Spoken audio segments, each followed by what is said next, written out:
जरूरी सूचना है आप सभी स्टूडेंट्स के लिए। स्टडी फॉर सिविल सर्विसेज का Android app Google play store में आ चुका है, उसको प्लीज तुरंत इंस्टॉल कर लीजिए।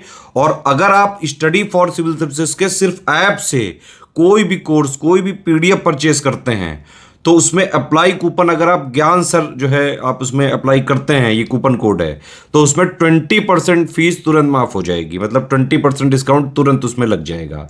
ज्ञान सर लिखना है, नॉर्मली ज्ञान सर, स्मॉल लेटर में है सब कुछ, कोई स्पेस नहीं, कोई कॉलम नहीं, सिर्फ ज्ञान सर, GYANSIR। इस तरह से अगर कूपन कोड लगाते हैं आप ऐप में बाई करने से पहले, जो अप्लाई कूपन वाले में आता है, तो 20% का डिस्काउंट तुरंत मिलेगा। वीडियो देखिए।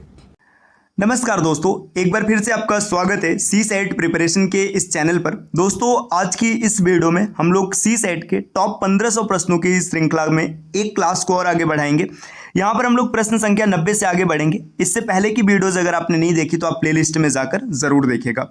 यह क्लास सभी प्रकार के स्टेट पीसीएस एग्जाम के लिए अत्यंत महत्वपूर्ण है। तो चलिए दोस्तों, बढ़ते हैं आगे क्लास की ओर।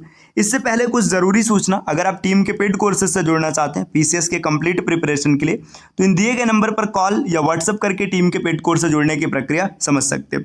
इसके अतिरिक्त ज्ञान सर का व्हाट्सएप नंबर है, आप यहाँ से व्हाट्सएप के माध्यम से भी जानकारी प्राप्त कर सकते हैं। दोस्तों, अगर अभी तक आपने प्ले स्टोर से स्टडी फॉर सिविल सर्विसेज का एप्लीकेशन इंस्टॉल नहीं किया है तो जरूर इंस्टॉल कीजिएगा। एप्लीकेशन के माध्यम से अगर आप किसी भी कोर्स को ज्वाइन करते हैं और वहां पर कोड अप्लाई करते हैं ज्ञान सर, इसमें सभी लेटर्स स्मॉल रहेंगे और कोई भी स्पेस नहीं रहेगा, तो आपको अप टू 50% तक का डिस्काउंट मिल सकता है। तो दोस्तों, इंस्टॉल कीजिए study for civil services application और जिस भी एग्जाम की आप प्रिपरेशन कर रहे हैं उसके कोर्स को जरूर ज्वाइन कीजिएगा। चलिए अब बढ़ते हैं अपने प्रश्नों की ओर। प्रश्न संख्या 90 और 91 के लिए यहाँ पर कुछ डायरेक्शंस दिए गए है ना। निर्देश में क्या दिया है? In question number 19 and 91 select the related word letter या number from the given alternatives. देखिए, यहाँ पर 4 आपको विकल्प दिए गए। इन विकल्प में से क्या होगा कि एक विकल्प क्वेश्चन मार्क को रिप्लेस करेगा, तो आपको उसी विकल्प को फाइंड आउट करना है। तो चलिए देखते हैं कैसे बनेगा। देखिए, पहले दिया है BKLP, इसका रिलेशन दिया है DNPU से। आगे SORT दिया, आपको बताना है इसका रिलेशन किससे आएगा। तो चलिए देखो, जब भी इस प्रकार के क्वेश्चन होंगे आपको क्या करना है, सबसे पहले लेटर्स की प्लेस वैल्यू लिखनी। B की प्लेस वैल्यू है 2, K की है 11, L की है 12 और P की है 16। आगे इसके कोड को देखेगा, D की प्लेस वैल्यू 4, N की है कितनी 14, P की प्लेस वैल्यू है 16 और U की प्लेस वैल्यू है 21। अगर आप ध्यान से देखेंगे, देखिए यहाँ पर +2 है, आगे +3 है, फिर +4 है और फिर +5 है। तो पैटर्न आपको पता चल चुका है। S की प्लेस वैल्यू कितनी है 19 है ना। इसके बाद O की है 15, R की है 18 और T की है 20। पैटर्न अप्लाई कीजिएगा। देखिए 19 और 2 21, 15 और 3 18, 18 और 4 22, 20 और 5 25। अब इसमें क्या करेंगे, देखिए 21 ये किसकी प्लेस वैल्यू है, ये होता है U का, तो पहले U आएगा। 18 होता है R का, तो U के बाद R आएगा। U के बाद R जैसे ही आपको मिलेगा, विकल्प A यहाँ से सही बन जाएगा क्योंकि U R सिर्फ यहीं पर दिख रहा है, आगे चेक करने की आवश्यकता भी नहीं है। अगले क्वेश्चन पर आते हैं। इसी तरीके से देखिए, यहाँ पर दिया नाइक है ना। N की प्लेस वैल्यू है 14, I की प्लेस वैल्यू होती है 9, K की प्लेस वैल्यू 11 और E की प्लेस वैल्यू है 5। इसके कोड में देखिएगा, J की प्लेस वैल्यू है 10, E की प्लेस वैल्यू 5, G की 7 और A का 1। देखिए यहाँ पर -4, फिर से -4, फिर से -4 और फिर से -4। -4 चल रहा है तो आप भी -4 कर लीजिएगा, आपको आंसर मिल जाएगा। S की प्लेस वैल्यू है 19, 19 में से -4 करेंगे, O मतलब 15 आएगा, 15 का मतलब O लिखेंगे। आगे A की प्लेस वैल्यू है 1, 1 का मतलब यहाँ पे आप इसको 0 मान लीजिएगा, है ना। अब इसके बाद इसमें से -4 करेंगे। जब -4 जाएंगे, देखिए ऐसे समझिएगा, ये A पर है आप, मतलब यहाँ पे आपका ABCD ये पहला है, पहले के बाद 26 आएगा, है ना। 26 के बाद फिर 25 आएगा, है ना। 25 के बाद आगे 24 आएगा और 24 से जब फिर पीछे जाएंगे तो आपको 23 मिल जाएगा। तो यहाँ पर 23 मिलेगा, जैसे 23 मतलब W है ना, OW। सिर्फ एक विकल्प में दिख रहा है, विकल्प B यहाँ पे देखिए EF लिखा है, ये थोड़ा सा टाइपिंग मिस्टेक है, यही इसका सही हो जाएगा, OWHP। आगे आप इसको सॉल्व करेंगे तो यही मिलेगा। अगले प्रश्न पर आते हैं। प्रश्न संख्या 92 दिया है, निम्नलिखित श्रृंखला को पूरा करें। आपको बताना है कि क्वेश्चन मार्क के स्थान पर क्या आएगा। देखिए बहुत ही आसान सा प्रश्न है। MLKSONMUQPOW आगे बताना। देखिए अब जरा इसको ध्यान से देखिए, यहाँ पे देखिए MLK, आप यहाँ देखिए KLM है ना, फिर MNO, फिर OPQ, तो आगे आएगा QRS। आपने ऐसे रख दिया है ना, QRS। तो देखिए ये ऐसा कहाँ पे दिख रहा है, ये विकल्प नहीं है ना। अब QRS, इसमें से इन दो में से कोई एक सही होगा। आगे X आएगा या Y, तो देखिए S के बाद T नहीं है, U है, U के बाद V नहीं है, W है, तो W के बाद X नहीं होगा, Y आएगा। विकल्प यहाँ पर कौन सा सही हो जाएगा, C। प्रश्न संख्या 93, एक 4 सेंटीमीटर भुजा वाले किसी घन की सभी सतह पर काला रंग किया गया यदि यह घन 1 सेंटीमीटर भुजा के बराबर आकार के कई घनों में काट दिया जाता है तो कितने ऐसे घन हैं जिनका केवल एक सतह काला रंग किया गया है। देखिए ये बोला जा रहा है कि आपके पास एक घन है, इसमें क्या किया गया कि इसके सभी सतह को काले रंग से पेंट कर दिया गया है। आप 1-1 सेंटीमीटर के छोटे घन बनाते तो कितने ऐसे घन होंगे जिनमें सिर्फ एक सतह पेंट किया गया होगा। देखिए जब एक घन की बात करेंगे उसमें 6 सतह होते हैं। मैं एक सतह को बनाता हूँ। देखिए यहाँ पे एक सतह बनाया गया, ठीक।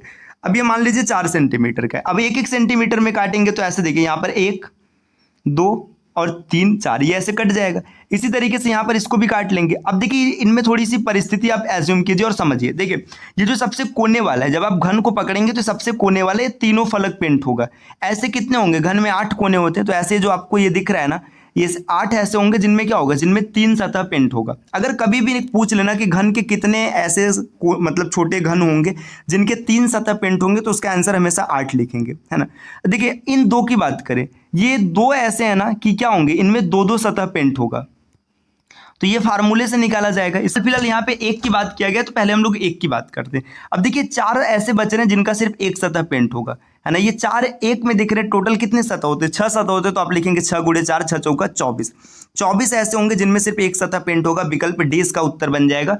फार्मूले की बात करेंगे तो फार्मूला होता है, जो एक सतह पेंट करने की बात करेगा तो फार्मूला है 6n-2 का होल स्क्वायर। देखिए n क्या है? भुजाओं की संख्या। यहाँ पे लिखेंगे 6। ये क्या है? घन में कितनी भुजा होती है? 4 भुजा होती है, तो 4 - 2 2 आ जाएगा, तो 2 का स्क्वायर कर देंगे। 2 दूना 4 6 का 24। यहाँ से भी आंसर मिल जाएगा।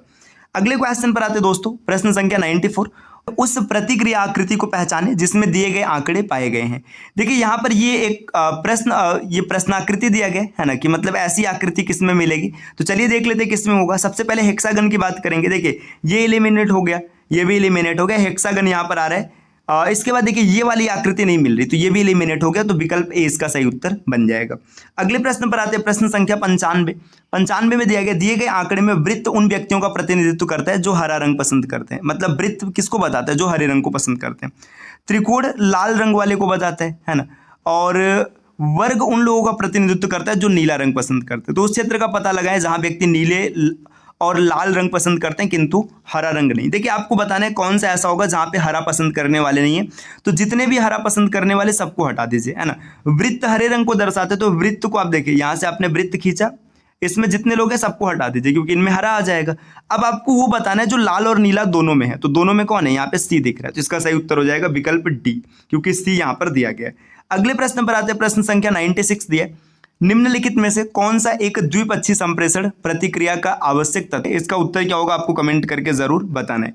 अगले प्रश्न पर आते हैं दोस्तों, प्रश्न संख्या 97। टीम मीटिंग के दौरान निम्नलिखित में से किससे बचना चाहिए? किससे बचना चाहिए? पहला पॉइंट दिए, अपने उपनाम से अपने सहकर्मी को बुलाने से। मीटिंग शुरू होती है अपने मोबाइल फोन को स्विच ऑफ करने से। जब आपसे पूछा जाए तो आप ईमानदारी और तार्किक राय दें। एक विनम्र तरीके से तर्कहीन बिंदु का खंडन करने से। देखिए इसमें देखेंगे तो तर्कहीन बिंदु का खंडन करना, ये तो करना चाहिए, है ना।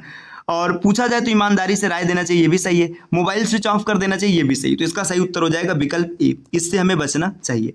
प्रश्न संख्या 98 पर आते हैं, निम्नलिखित में से कौन सा विकल्प बाकी विकल्पों से अलग है? ये बताना है कौन सा अलग है।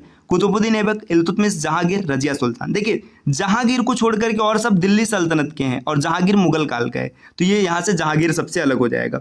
प्रश्न संख्या 99, निम्नलिखित में से कौन सा विकल्प बाकी विकल्पों से अलग है? मुंबई, चेन्नई, कोलकाता और लखनऊ। तो देखिए यहाँ पर अगर देखेंगे तो इसमें जो मुंबई, चेन्नई और कोलकाता है, ये एक तरीके से प्रायद्वीपीय भारत के हिस्से हैं, है ना। ऐसे समझिएगा कि ये तो समुद्र के साथ सीमा बनाते हैं, जबकि लखनऊ ऐसा नहीं, तो लखनऊ इसका सही उत्तर हो जाएगा। क्वेश्चन नंबर 100 दिया है, एक तस्वीर को इशारा करते हुए राकेश ने कहा वह मेरे दादाजी की इकलौते पुत्र की पुत्री का इकलौता भाई है। तो राकेश का फोटो में स्थित उस लड़के से क्या संबंध है? देखिए एक फोटो है, यहाँ पे मान लीजिएगा फोटो है ना। इस फोटो को देखकर राकेश क्या बोल रहा है? वो मेरे दादाजी, ये इसके पिताजी और इसके दादाजी, है ना, के इकलौते पुत्र। इकलौते पुत्र मतलब इनके पापा हो गए ये हैं, है ना, की पुत्री का भाई। देखिए इनकी पुत्री मतलब ये इनकी इस आदमी की लड़की होगी और इसका भाई है, तो ये फोटो राकेश का ही हो जाएगा, है ना। किसका फोटो है? राकेश का, तो उसका स्वयं का, विकल्प डी यहाँ पर सही उत्तर बनेगा। तो दोस्तों ये हम लोग की दूसरी टेस्ट सीरीज डन हो गई। इस तरीके से हम लोगों ने थोड़ा थोड़ा करके सी सेट के टॉप 200 प्रश्नों का डिस्कशन कर लिया।